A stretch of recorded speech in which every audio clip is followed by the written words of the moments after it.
আর এবার নজর রাখবো কলকাতায় বিজ্ঞাপনের সংখ্যা কমাতে চায় কলকাতা পুরসভার, সে কারণেই নির্দিষ্ট রাস্তার জন্য বেশ কিছু দায়িত্ব দেওয়া হবে নির্দিষ্ট এজেন্সিদের।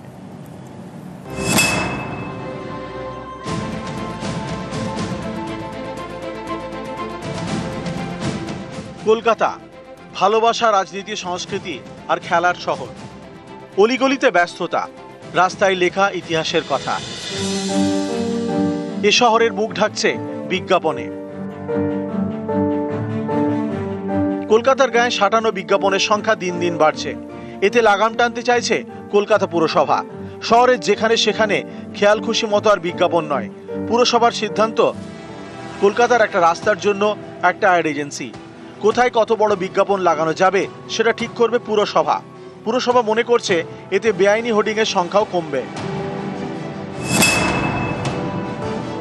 যে আমরা রাস্তা ওয়াইজ টেন্ডার করে দেবো, সেই টেন্ডারে যে হায়েস্ট হবে সে পুরো রাস্তাটা পাবে। তাতে ইলিগাল হোর্ডিং যদি কেউ কিছু থাকে তাহলে সেই কাটার অধিকার পাবে। আমরাই ঠিক করে দেবো যে কত স্কোয়ার ফিটের হোর্ডিং লাগাবে এবং কত অন্তর অন্তর লাগাতে হবে। আর ইলিগাল হোর্ডিং যে চারিদিকে আছে এটার প্রবণতাটা আস্তে আস্তে কমে যাবে, কারণ রাস্তাটা ইজারাই তো একজনকে দিই। তবে একটা নতুন নীতিতে যদি সঠিকভাবে সেইটাকে রেগুলেট করা সম্ভব হয়, তাহলে আদতে রাজস্বের দিক থেকে কিংবা দৃশ্য দূষণের দিক থেকে দুদিক থেকেই লাভবান হতে চলেছে কলকাতা পুরসভা, তেমনটাই মনে করছেন পুর আধিকারিকরা। ক্যামেরায় মনোজ কুমারের সঙ্গে সান্নিক ঘোষ, নিউজ 18 বাংলা, কলকাতা।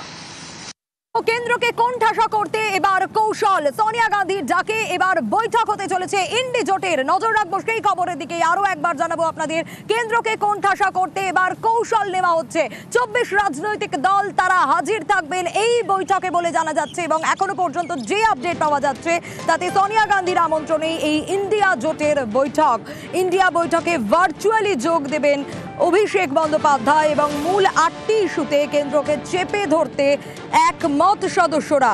ইস্যু পেহেলগাঁওয়ের হামলা, গোয়েন্দা ব্যর্থতা, ভোটার তালিকা রিভিশন নিয়ে সরব হবে ইন্ডিয়া, মহিলা ও শিশুদের ওপর অত্যাচার নিয়েও ইন্ডিয়া সরব হবে, এবং শীঘ্রই শীর্ষ নেতাদের মুখোমুখি বৈঠকে বসার সিদ্ধান্ত। এবং কেন্দ্রকে কোণঠাসা করতেই ইন্ডিয়া জোটের এই বৈঠকে 24 রাজনৈতিক দলের প্রতিনিধিরা একেবারে সোনিয়া গান্ধীর আমন্ত্রণেই এই কৌশল নেওয়া হবে।